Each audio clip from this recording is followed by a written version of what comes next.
عرب کے کسی قبیلے میں زماد نامی ایک شخص تھا جو اپنے جنتر منتر کے ذریعے لوگوں کے علاج کیا کرتا تھا، جن بھوت کے سائے اتارا کرتا تھا۔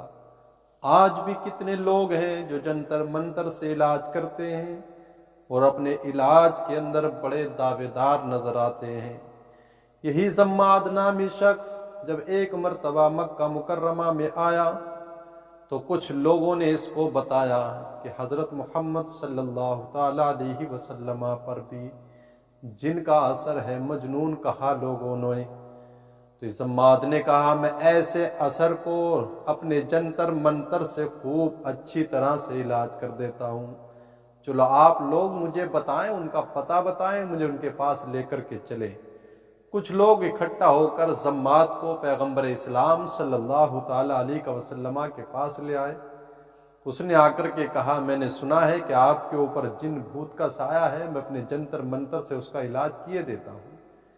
جب اس نے آ کر کے اتنی بات کہی تو میرے نبی کریم صلی اللہ تعالی علیہ وسلم نے ارشاد فرمایا زماد تو اپنا جنتر منتر بعد میں پڑھنا، پہلے میرا بھی کلام سن لے۔ تو زماد نے کہا ٹھیک ہے، آپ اپنا کلام سنا دیجئے۔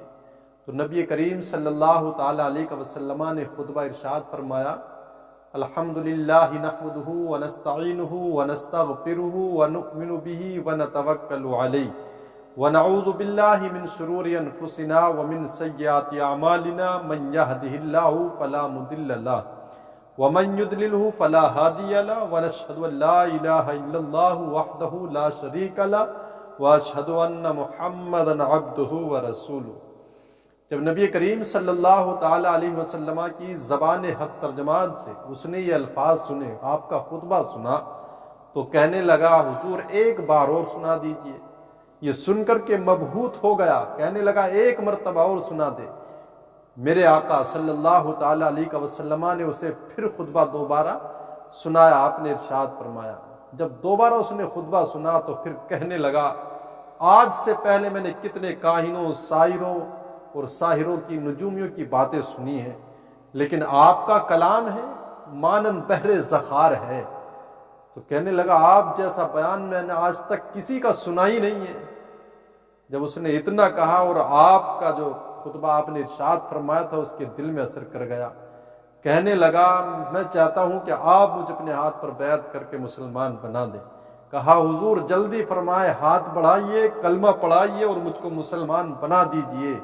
پیغمبر اسلام علیہ الصلوۃ والتسلیم کی بارگاہ میں آپ کے دست حق پرست پر اس نے اسلام قبول کر لیا۔ اب رہے وہ لوگ جو اس کو پکڑ کر کے بلا کر کے لے کر کے آئے تھے کہ محمد پر بھی جن بھوت کا سایہ ہے اس کا علاج کر دیجئے۔ جب اس نے دیکھا جو سائے اتارنے والا تھا اب اسی کا سایہ کفر اترنے لگا، تو جو بلا کر کے لے کر کے آئے تھے وہ اپنی راہ فرار اختیار کر کے چھوڑ کر کے جانے لگے۔ تو پیارے غیور مسلمانوں، نبی پاک صلی اللہ تعالی علیہ وسلم کی زبان حق ترجمان میں رب تبارک و تعالی نے وہ تاثیر پاک جاری ارشاد فرمائی تھی، وہ تاثیر پاک جاری کی تھی اللہ نے میرے نبی کی زبان پر۔ جون سے آپ کو مجنون کہتے وہ خود ہی مجنون ہو جاتے میرے نبی کے پاس آ کر۔ آج بھی کتنے لوگ ہیں جو نبی کے علم کا، اختیار کا انکار کرتے ہیں، آپ کے نور و جمال کا اختیار کرتے ہیں، انکار کرتے ہیں۔ ان لوگوں کو سوچنا چاہیے، حقیقت میں یہی لوگ بے نور، سیاہ دل اور سیاہ روح ہو چکے ہیں۔ میرے آقا کریم صلی اللہ تعالی علیہ وسلم کی زبان حق ترجمان میں وہ تاثیر تھی۔ وہ کہا نا امام عشق محبت نے تیرے آگے یوں ہے دبے لچے فصحا عرب کے بڑے بڑے، کوئی جان منہ میں زباں نہیں بلکہ یا رسول اللہ بدن میں جان نہیں۔